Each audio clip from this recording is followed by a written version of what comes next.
Bonne sur les filles. I'ma be happy, I'ma be good. You better believe it. I'ma be happy, I'ma be good. Yeah. I don't see any haters. Oh, where are you? I can't see you. Là, ça ne va pas ça. Allez. Ok, par où commencer? On va commencer par le début. Ok, on va commencer par le début. Il faut savoir que j'ai longtemps hésité pour cette vidéo là. Je savais que je voulais le faire dans le sens où je me suis dit non, ça va vraiment pouvoir motiver, inspirer et montrer à quel point les choses sont faisables et possibles tout simplement. Donc c'est pour ça que je décide aujourd'hui de m'ouvrir pour que vous puissiez comprendre en fait l'évolution. Aujourd'hui on ne va pas déverser d'émotions ni de larmes, ok? Donc voilà, parce que c'est un sujet qui est quand même assez sensible, on va dire ça comme ça. Il faut savoir que je suis née dans une famille, j'ai grandi dans une famille très modeste. Je n'ai jamais manqué de rien, par contre, jamais manqué de rien. S'il vous plaît, n'ayez pas cette pitié pour moi ou ne pensez pas que j'avais vraiment une vie. Non, je n'ai manqué de rien. Je n'ai manqué de rien du tout. Voilà, j'ai des parents qui sont ouvriers. Donc là, je précise ça parce que, je sais pas, peut-être que si j'avais grandi dans un autre foyer, ben j'aurais eu un peu plus... Enfin, j'aurais eu les choses, on va dire, un peu plus facilement. Donc mes parents sont ouvriers et ils ont toujours charbonné. Mais quand je vous dis charbonné, ma mère a charbonné. Ah, je sais pas, elle a une manière de faire les choses qui nous a beaucoup inspiré et très jeune en fait. Donc très jeune, on était super débrouillarde. Je sais pas, on a toujours été là, taper pour notre argent. Tu veux quelque chose, ben on va le chercher. Donc là je vais dire je parce que j'ai quand même des sœurs, mais je vais dire je. Juste par rapport au fait de garder ce qui est privé. On va parler de moi uniquement. J'ai eu mon job très tôt, mon premier job très tôt. Je pense même pas qu'ils étaient autorisés, mais je sais pas ce qui s'est passé. Je ne vais pas dire où j'ai travaillé, mais en tout cas c'était un très bon taf. Comme premier taf, je leur ai montré à quel point j'avais faim. Ce qui m'a vraiment aidé à avoir mon premier taf, etc. C'est non seulement bien sûr la niaque et tout ça, mais c'est aussi, j'ai essayé de perfectionner en fait que ce soit mon image, je parle pas uniquement du physique, mais comment est-ce que je me présente, comment est-ce que je m'exprime, comment tout ça en fait j'ai travaillé là-dessus pour faire en sorte d'avoir accès à certains milieux en fait où je sais que mes parents ne pourront pas me ramener parce que voilà, vu leur statut. Et je ne suis absolument pas en train de... Justement, j'ai un certain respect, un énorme respect pour ça. Donc je me suis dit ok, il faut que je sois là, go, tu vois. Par exemple, j'ai eu quelques stages et j'ai travaillé aussi dans des milieux de luxe, alors que, tu vois, tu te dis, moi, milieu de luxe, like, c'est possible, tu vois. C'est pour ça que je partage encore une fois mon histoire. J'ai eu accès à certains endroits très jeunes. Comme on a charbonné pour moi, il faut que je puisse aussi charbonner au point où c'est moi qui vais devoir prendre soin d'eux et avec plaisir. Donc voilà, très tôt j'ai pu, on va dire, m'auto-gérer, si je peux dire ça comme ça. Ma mère bien sûr continue à prendre soin de nous, etc. Mais avec tout ce qui est job et tout ça, on a pu quand même aussi, j'ai pu quand même aussi contribuer. Donc arrivé à un certain moment où je recevais par exemple tout ce qui est bourse, etc. Et là c'était un peu plus d'argent. Ensuite j'ai terminé sur YouTube. La caméra c'est ma mère qui me l'a achetée. Elle voulait tout simplement me consoler limite parce que j'avais raté mon année, ma première année de marketing, et donc voilà, j'avais beaucoup plus de temps, je faisais pas grand chose, j'allais l'aider au travail, etc. Donc il y a un certain moment où ma mère voulait me faire un peu plaisir. Je lui ai dit que je voulais faire de la photographie, je sais pas pourquoi, je sais pas du tout pourquoi, et donc elle a semé littéralement en moi. Il faut savoir que chaque chose que j'ai demandé, je ne peux pas dire ma mère m'a dit non, ce serait faux. Ce serait faux. Ma mère a toujours eu cette faculté d'épargner et du coup elle avait toujours de quoi subvenir à nos besoins, etc. Donc voilà, la caméra c'était un cadeau, je l'ai demandé, je l'ai eu. Donc du coup j'ai commencé à filmer des vidéos, etc. Donc ma bourse d'études, en fait ma mère essayait de gérer un peu. Ça va venir. En attendant, j'ai continué mes études et j'avais YouTube à côté juste pour le plaisir. Je ne savais même pas qu'on pouvait se faire de l'argent sur YouTube, les gars. Je ne savais pas. J'ai commencé il y a 5 ans.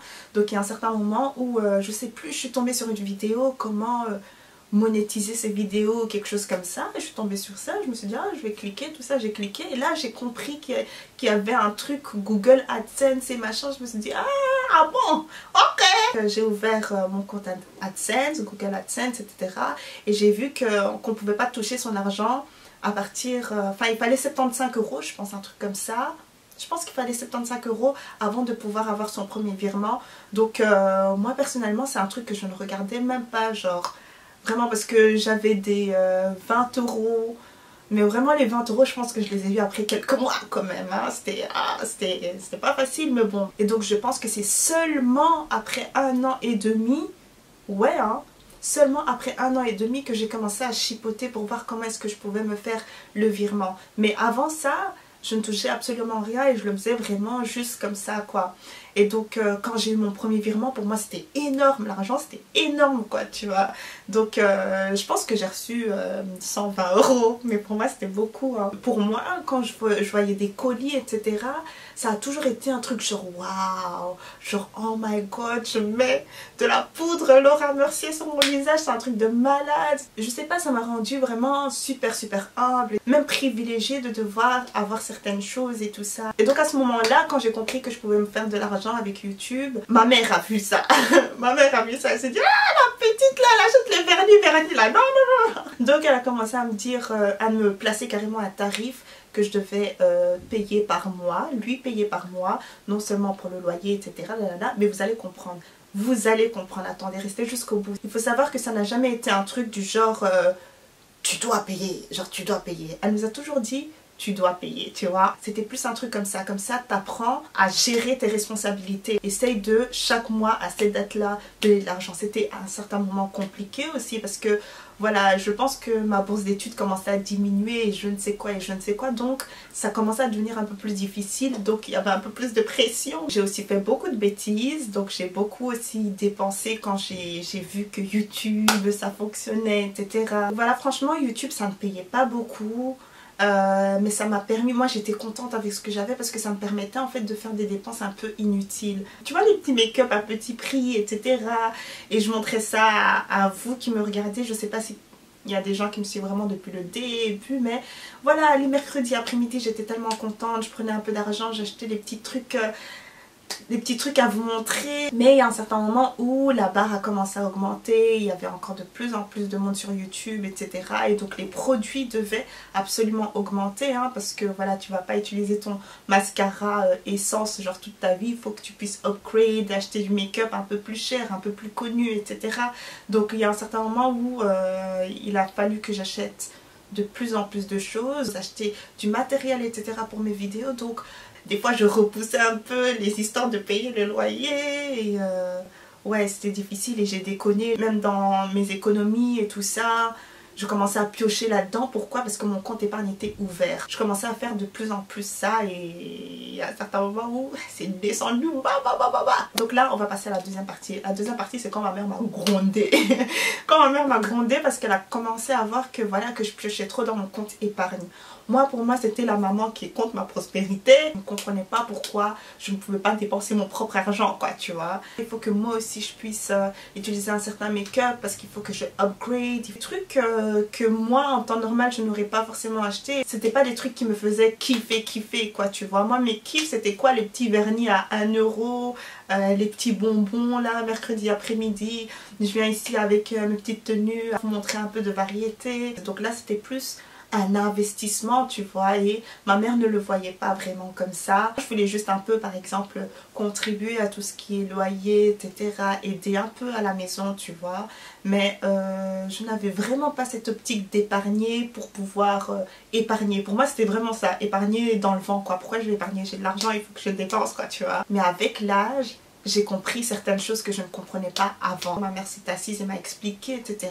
Et on a fait ce deal là, qu'à partir du moment où vous mettez de l'argent dedans, vous ne pouvez plus le retirer. Et moi ça m'allait super bien parce que avec de l'âge, en fait, tu comprends que il va falloir construire ton avenir. Et donc du coup j'ai accepté. Et pour moi c'était tellement easy parce que j'avais un goal en tête. J'avais un goal, j'avais le même goal que ma mère pour nous, tu vois. Et même quand par exemple elle partait ou quoi, elle voyageait un peu, elle me donnait sa carte, et c'est là, ma mère c'est vraiment la femme qui va te pousser. Tu sais pas nager, elle va te pousser pour que tu apprennes à nager. Des fois tu es là genre je ne sais pas nager, mais elle sera là en fait à te tenir, tu vois. Elle va te tenir, mais elle va faire penser en fait que tu tiens les rênes toute seule. Et donc elle a créé en nous ce sens de responsabilité, je dirais, qui est super important. Mais après, voilà, ce n'est pas tout le monde qui a eu ça comme éducation et tout ça. Mais là, je vous parle de mon histoire. Et c'est vraiment à ce moment-là que j'ai compris un peu sa vision et les loyers, etc. que je pensais payer. Elle mettait de côté déjà pour nous, etc.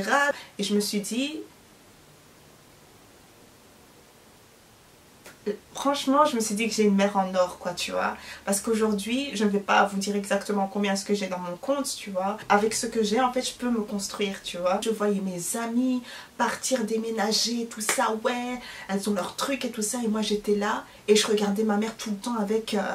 genre, pourquoi tu me fais ça, quoi, limite, tu vois. Moi aussi, j'ai envie de louer, j'ai envie de...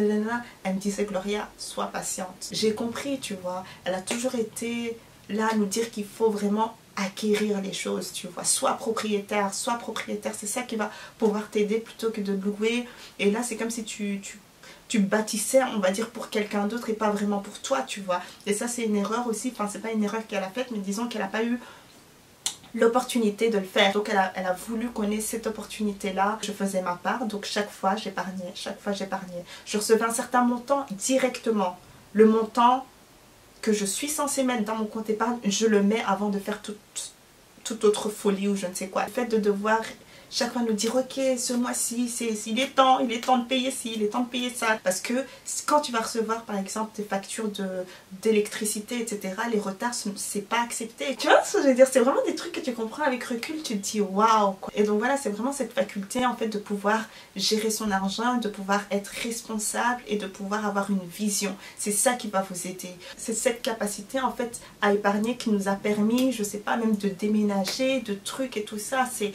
C'est vraiment incroyable, on est vraiment, je vous jure, si je vous dis tout, on vient. C'est aussi une chose que je peux vous dire du coup et qui m'a beaucoup aidé, c'est de devoir avoir différentes sources d'argent. Les gars, ça c'est la base. Vous pouvez demander à n'importe quelle personne qui est riche ou je ne sais quoi, demandez-lui d'où vient son argent. Il va vous montrer différents endroits. C'est jamais un seul endroit et ça va beaucoup vous aider. Je ne vous dis pas de commencer YouTube, ok, YouTube ce n'est pas pour tout le monde.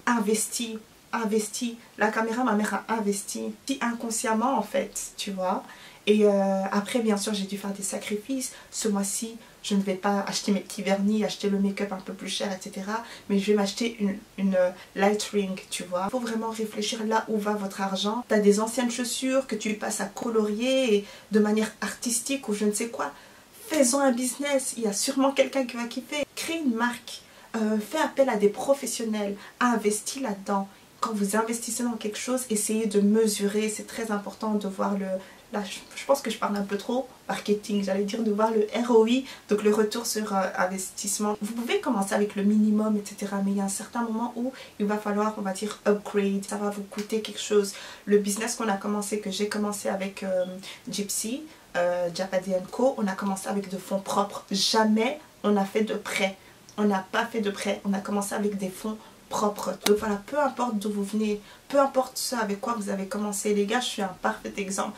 Je n'ai pas encore une fois envie d'étaler toute ma vie, c'est vraiment tout ce que je peux vous dévoiler. Aujourd'hui, genre quand je vois certaines choses, je me dis waouh, waouh. En fait, ma plus grande inspiration, c'est ma mère, la vérité. Et j'ai envie de faire tellement mieux qu'elle.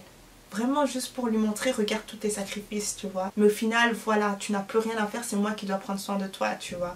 Et ça, je vais être capable de le faire. Je ferai vraiment tout pour ça. C'est pas facile. On va essayer de ne pas être émotive. Mais voilà, aujourd'hui, je suis arrivée à un stade où je peux moi-même, par exemple, acheter ma propre propriété, etc. Mais il y a des lois qui se sont ramenées, les gars. C'est un peu plus compliqué, tu vois. Mais j'ai envie de vous montrer cette première vidéo de peut-être toute une suite, toute une série ou quoi. Dites-moi d'ailleurs si vous êtes intéressé par le fait de savoir comment, je sais pas, comment acheter une maison, des trucs comme ça, parce que je me suis fort éduquée. Donc voilà, j'ai toujours voulu être, on va dire, cette inspiration, pas pour dire que je suis une inspiration, genre je suis une figure ou je ne sais quoi, mais j'ai toujours voulu être une motivation pour les personnes qui pensent qu'il n'y a pas d'espoir ou quoi, ou pour les femmes comme moi, pour les femmes débrouillardes, tu vois, pour les femmes bossy. Tu vois, c'est sexy, j'aime bien ça, tu vois. Moi, je l'ai toujours vu. J'ai toujours eu ça comme modèle et je veux être ce modèle-là aussi. Pour les femmes, par exemple, qui n'ont pas eu ce modèle-là ou, je sais pas, qui n'ont pas de maman, tout simplement, qui n'ont pas de famille, qui sont peut-être toutes seules. par exemple, elles ont été envoyées en Europe et leur famille elle est en Afrique ou des trucs comme ça. Et voilà, moi je veux être, on va dire, cet exemple-là pour pouvoir motiver, mais vraiment beaucoup de jeunes femmes, quoi. Surtout les jeunes femmes noires, parce que ce n'est pas tout le temps facile pour nous, tu vois. Mais c'est possible et c'est faisable et je vais vous le montrer. Comme je l'ai dit, je viens de rien. Et voilà où j'en suis aujourd'hui. Il y a quand même une grosse évolution, mais je n'ai pas terminé. C'est juste pour ça que j'ai envie d'arriver à un certain level. Moi, comme je vous l'ai dit, la notoriété, j'en ai pas besoin. La notoriété, je fais quoi avec? Tu vois, si ça me permet de monétiser, ouais, je veux être célèbre, tu vois ce que je veux dire? Mais moi, j'ai un goal beaucoup plus grand que ça, en fait. Alors on va passer à un côté un peu technique façon, tu vois. Donc pour résumer tout ça, essayer quand même de répondre à la question, comment est-ce que j'ai fait pour économiser un bon paquet d'argent?